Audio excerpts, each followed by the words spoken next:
Now it's our pleasure to have our spiritual leader, Reverend Brian Walker, as our speaker today. And so take it away, Brian. Okay, thank you, Chris. And thank you, Rich. That was really a beautiful rendition of that song. I just really was very touched by that. Thank you. So our theme for the month is mystery. And when I see something like that, I always want to figure out, so what's the word? What's that mean? And so I go to the dictionary. And the dictionary gives a couple of definitions. And one is that it's something difficult or impossible to understand. And another is that it's some fiction dealing with a puzzling crime, especially a murder. So, so this is the image that comes up for me. And I think about Sherlock and mysteries. And there are mysteries. There are plenty of mysteries in life, right? I mean, how does the guy who drives the snowplow get to his job in winter? Or you know, you can tell a man that there are billions and billions of stars in the universe, and he'll believe you, but just tell him that a bench has wet paint and he's got to touch it. Or you know, have you ever asked yourself, why do kamikaze pilots wear helmets? I mean, come on. So anyway, even though the world is full of these mysteries, we're here more interested in something that has more depth, okay? So we're looking at the mysteries of the universe and including our place in it and what's the meaning of human life? What's it all about, Alfie? So, you know, human beings are meaning-making creatures. And the way that we do that is we create stories. So we create stories to understand what's happening in our own lives and collectively as cultures and societies. In fact, one wag who's supposed to know something made the comment, you know, the universe isn't made of atoms, it's made of stories. And I think that is in some real insight. So in response to this idea of mystery, my talk title is The Three Mysteries of the Universe. And so I'm going to go over what those three mysteries are. Or the three stories of the universe. So the first story is rooted in myth and ritual. And there are many versions of this story. But so we think in modern parlance, we think of a myth as something that's just not objectively true. But for many people, including those with traditional religion or depth psychology or an alternative kind of viewpoint, the myths have the deepest kind of insights and the deepest meaning. And rituals, which are simply solemn kind of ceremonies that have a prescribed order to them, can also have this really profound meaning. And so the ritual and the myths mutually support each other. And that this is kind of the essence of the first stories, these different kind of stories of how that tell the stories of where we came from, where humans came from, and what life is all about, and how we should act and behave, and what happens after life, all of these things. So in the first story, the universe has structure and meaning. And by that, I mean that it's inherent in the universe. There's nothing that we humans need to add to it. That the universe simply by itself is ordered and it is meaningful. And in this order, we come together in a really sacred kind of way, and as communities, as human communities, and relating to the world at large. So to each other, to the natural world, to the universe in general. And we see ourselves as being part of this world. And it's a very natural thing. And it's very sacred. And that gives us a sense of order and meaning as well. And so in the first story, there are very clear lines of authority. So there's an order that that we can call the great chain of being. And in this order, you know, God is at the top. The king is in charge of the state. The man is the head of the family. You have your whatever you're doing in your community, the work that you do. So your place is set in all of this, and it's very clear so that everybody knows who you are and what you do. And so this is all set out. And so as a result of this kind of order, it's very clear about what it is that you're supposed to do and not supposed to do, because you know your place and you know what it is that you shouldn't be doing to get out of that place in that order, that great chain of being. And also there is an appreciation for our inner intuition, that we live in a world that we are that we're a part of, and that we are engaged, our souls are engaged with the mystery and the beauty and the power and the sacredness of everything in life. So I mean, even our everyday life is just filled with all of the deep roots of the universe, and it's peopled by angels and fairies and gnomes and all other kinds of beings that we can learn from trees and the natural world. It's just a part of who we are. It's a world that's alive. Now, so the first story has some really beautiful parts to it, and also it has some challenges.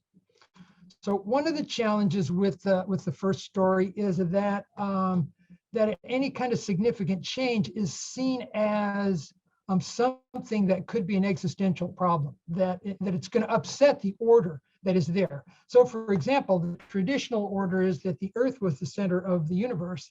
And then when Copernicus came along and said, hey, no, it's not that, it's the sun. That was something that the first story makers really couldn't handle. And so that was problematic.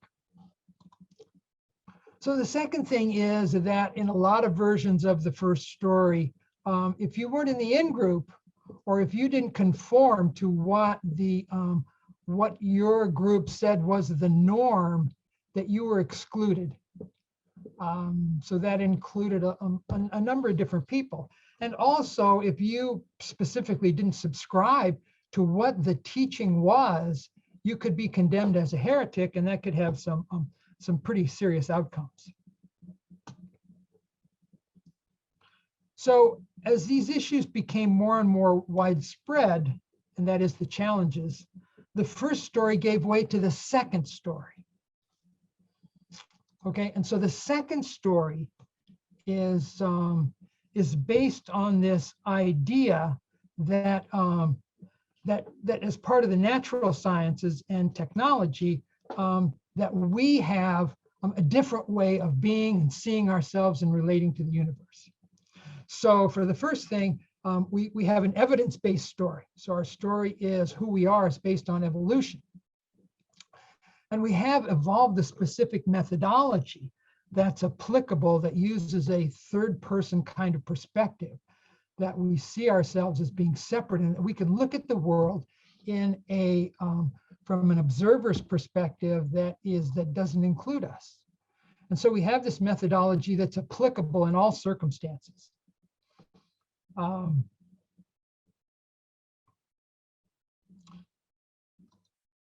And so one of the characteristics that's very different in the second story from the first story, it's very adaptable. It really, in fact, embraces change, because whereas the first story was really kind of rigid in its hierarchy and the way it looked at the natural order, the scientific method really has no final endpoint. And so it always is open to embracing whatever the facts are, whatever the evidence is, whatever the world is presenting to us. And so, so as part of that belief that this scientific methodology is going to allow us to progress. As we learn more and more, we see that not only in the physical sciences, but in the life sciences, in the social sciences, that the human evolution is just going to get better and better. And we are just going to create this real heaven on earth for ourselves, because that's what we as human beings have the power to do.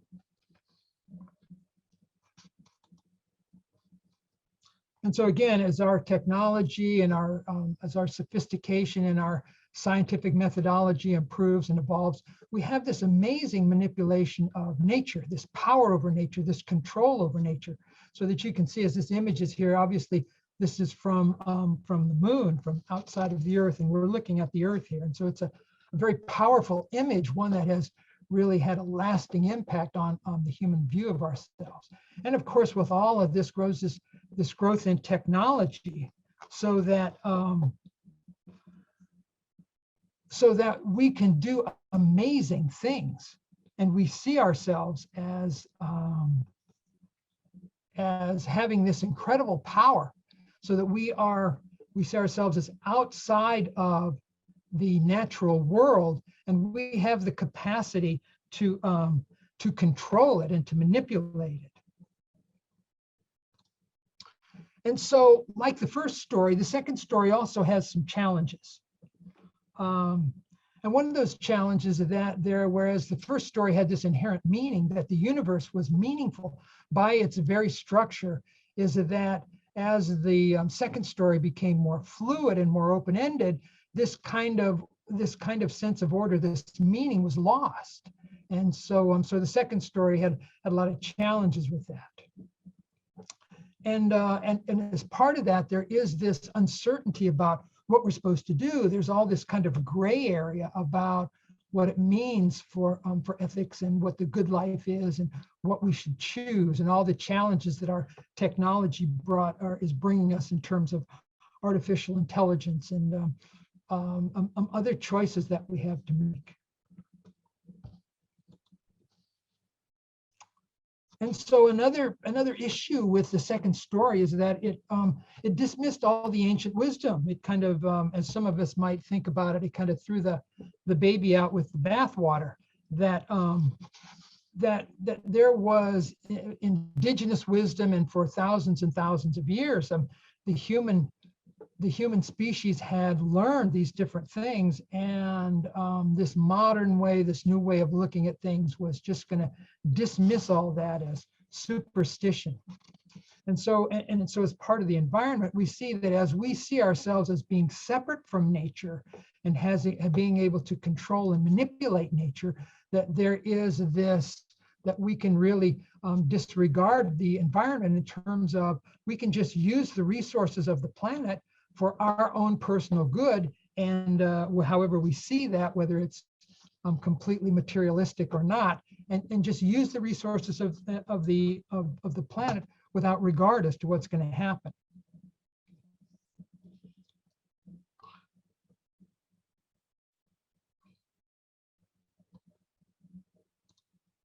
So as things evolved, in addition to the problems that I've just mentioned that the second story had, there were some other things that happened in the 20th century. And one of those was there were 2 world wars.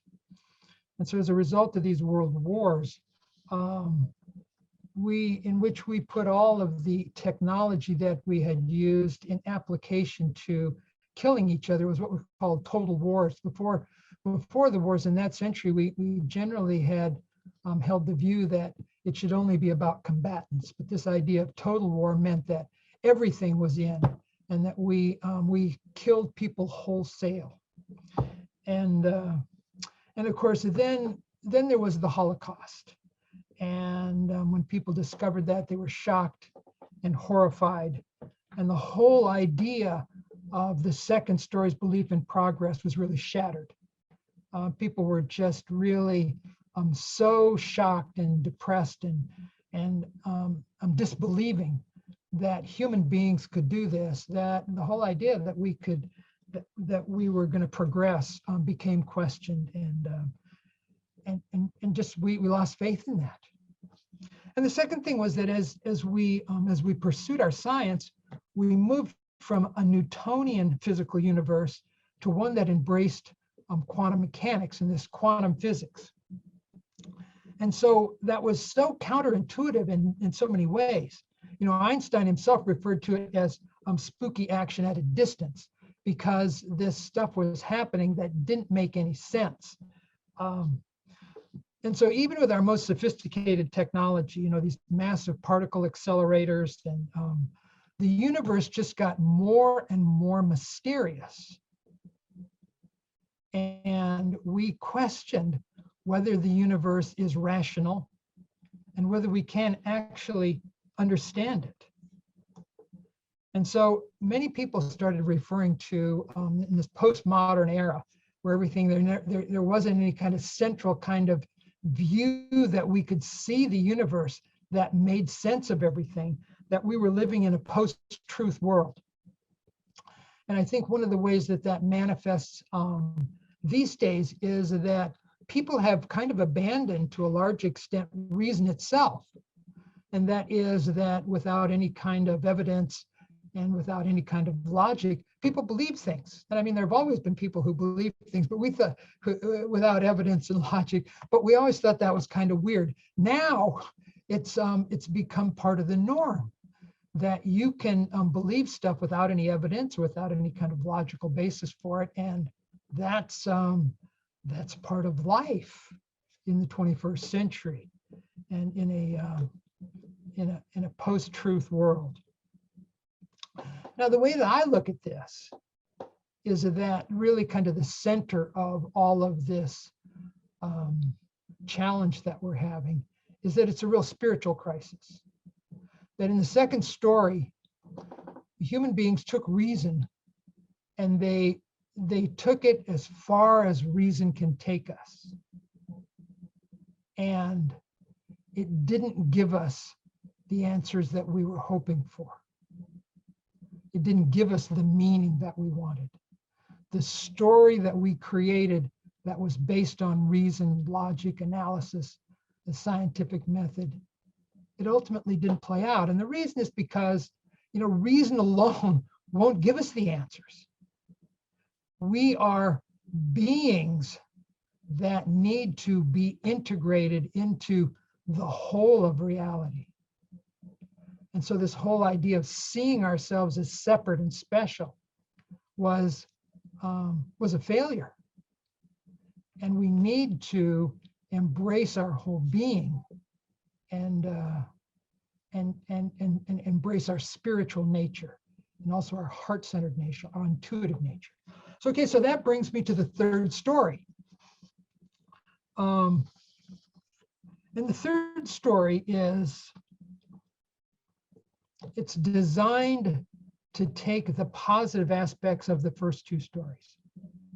So that is the meaning and the order of the universe that shows up in the first story, the ethical clarity and the fact that we see ourselves as an integral part of the universe is part of that first story. And so the second story has the clarity, the universal application of the scientific method. It has a way of knowing that is very powerful and that can really serve us.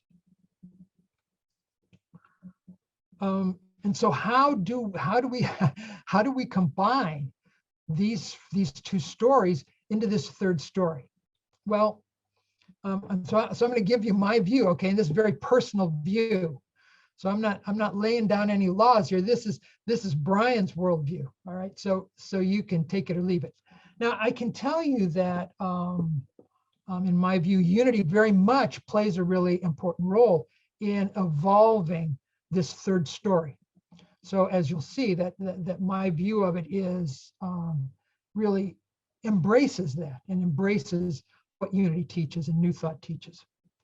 But so the way that I see it, that one of the linchpins of the second story is this belief in materialism. That is that the physical world is all there is. There isn't any any kind of spiritual world. There isn't any kind of greater reality other than the physical world and what we can deduce from that. And that I see as kind of a linchpin of this whole second story. So as part of that, we see that is the second story has embraced this belief and this worldview that human consciousness, this thing that we cannot deny, I mean, we experience the world as our own individual selves, as something that comes from our brains, because that's the only way that we can make sense of it, because consciousness has to come from someplace, and we see as we've evolved that we have these brains, and that's where human consciousness comes from. So the first thing, it seems to me, that would really kind of give us a different perspective than the second story is if we had a different idea of consciousness. And so actually that has happened, and it's been happening. So I want to share my screen again and share some things. And again, this is my personal view here, Finn, and it's not comprehensive, but it's some things that I think are important.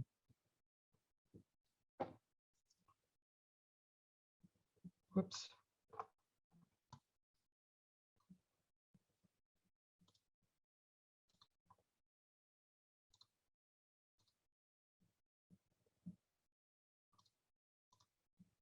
Okay, so this is, so again, I'm going to share some ideas with you that I'm familiar with and that you may enjoy hearing about.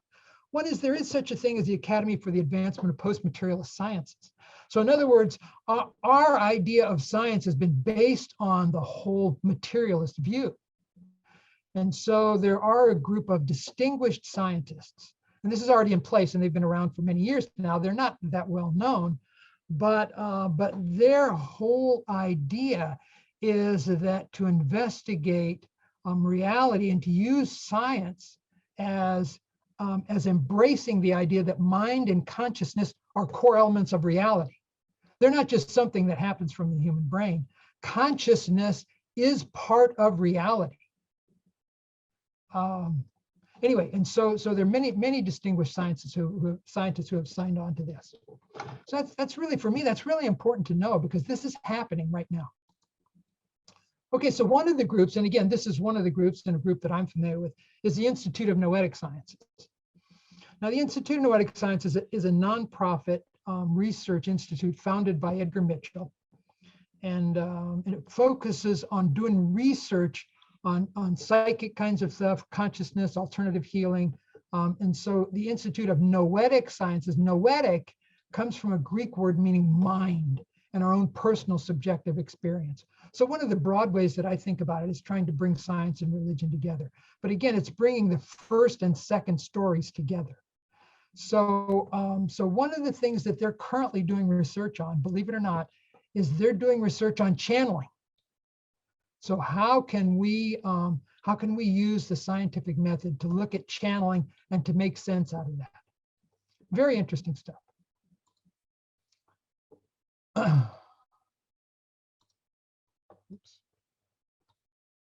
Okay, so here's another group that I know of. It's called the Greater Good Science Center, and this is a group of Berkeley.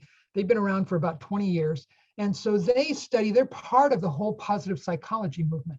So positive psychology is developed in the last couple of decades, and it's a movement within the psychological community that wants to look at that wellness. Instead of looking at how people are sick and how societies don't work, they're looking at just the opposite of how human beings are well and what we can do to learn more about that and to foster that.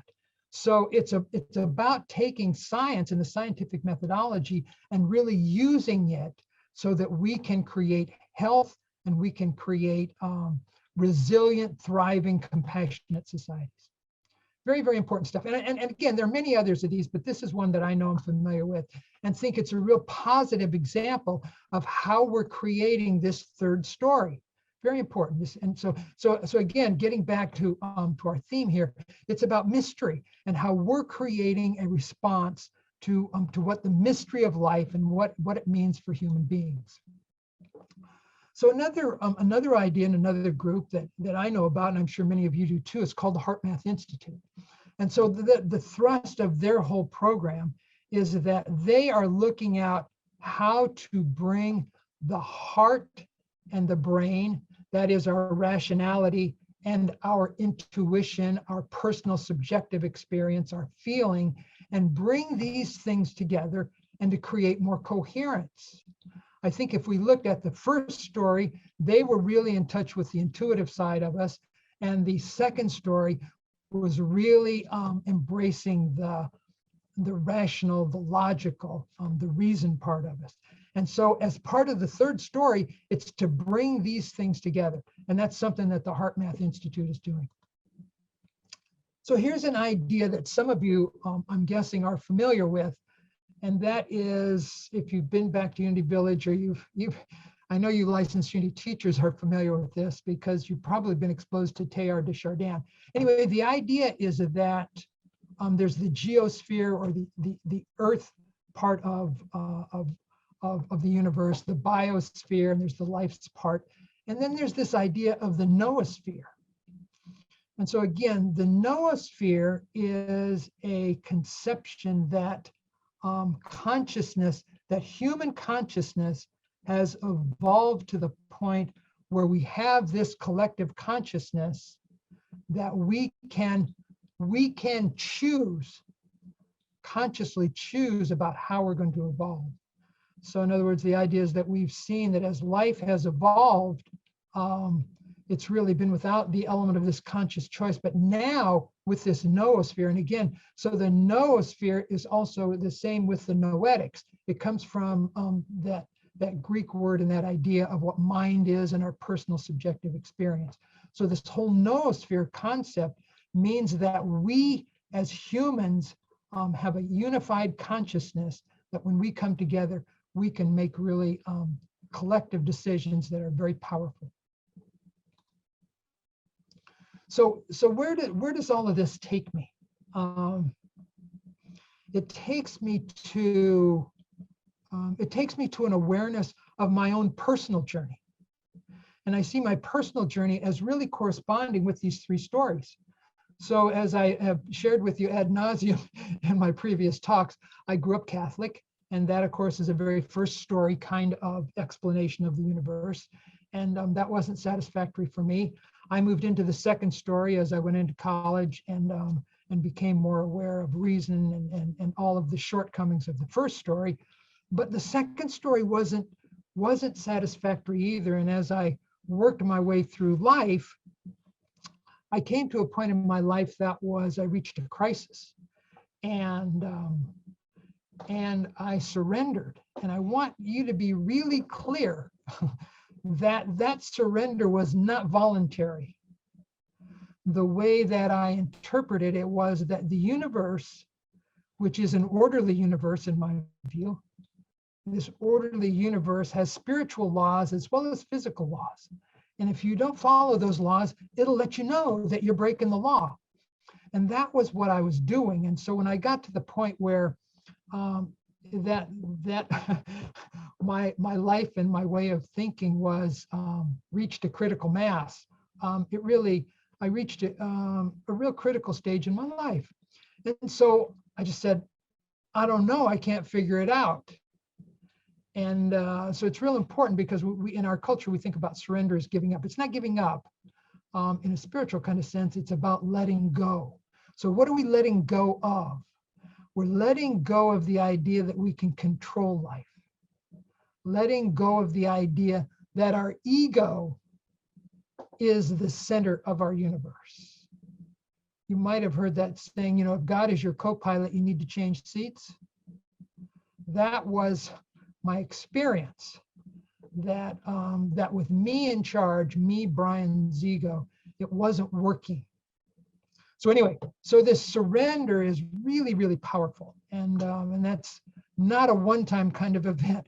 It is an ongoing, ever deepening process. So it's something, again, that I practice daily. With this surrender, I have this faith that that there is a greater reality, which of course, the first story totally embraced and the second story dismissed. But there is this greater reality. And the nature of that reality is, well, we call, so the greater reality can have a lot of different names. One of the names that we give it is God.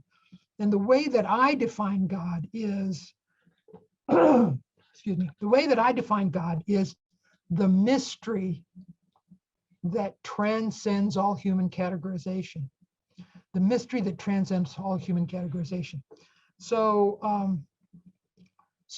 I love this image because I really see it as kind of the duality that we have our human experience. We have our everyday kind of experience, but there's also a much greater reality that's divine, sacred. You can call it God, you can name it whatever you want. And we partake of both of these realities.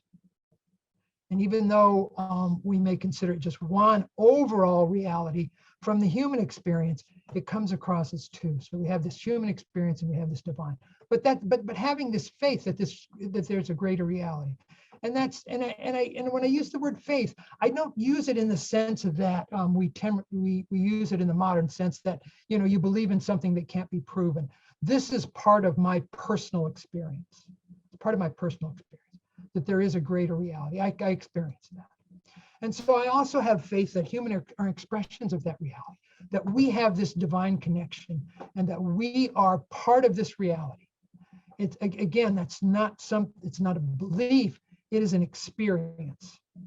It is something that I experience on a regular basis and that I see myself as an integral part of the universe and experience a universe that's alive and that I can converse with. And that we can awaken to this in our human experience, again, in that previous mode, to see through and beyond this veil that keeps us from experiencing this greater reality, this divinity, this sacred experience. And that this universe calls me. It calls all human beings. It's an essential part of what the mystery is all about. It calls us forward. It calls us into what our purpose is here to do. We can awaken to that fully. And so the way that I frame that is that there's a spiritual path. There's a path for each of us. And that's what we're doing here, is to find our own spiritual path and to walk that path. Now, the challenging part of that is that we only see the step that's in front of us. And to look beyond that is to see something that's kind of scary because it's unknown. But that's what we're called to do, is to take the next step on our spiritual path and to allow that to unfold. And it becomes, as we take each step, it becomes clearer and clearer. As we take that step into the unknown and we have the courage to embrace that, to face our fears, that path becomes clearer and clearer. And so as part of that path, there are spiritual practices. And our spiritual practices are the kinds of things that we, of course, in Unity and other spiritual traditions do: prayer, meditation, and there are a whole host of spiritual practices. And they're all very valuable. But again, as part of our combining the first and second stories, there are volumes now, warehouses full of information about, say, scientists studying meditators and of all of the benefits of meditation and other spiritual practices. And so the way that I tie this in with the mysticism, that idea that the human being can connect with the greater reality or the divine, the sacred, directly. So there's another definition of mysticism that I really like. It's called the art of union with reality. Mysticism is the art of union with reality. And that's a capital R reality, or you could say, if you want to, the art of union with God.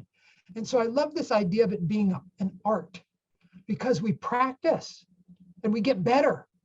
It's like playing a musical instrument. You have to do it regularly, and you have to be dedicated to it. It has to be the most important thing in your life. And when you practice that, the mystery becomes clearer.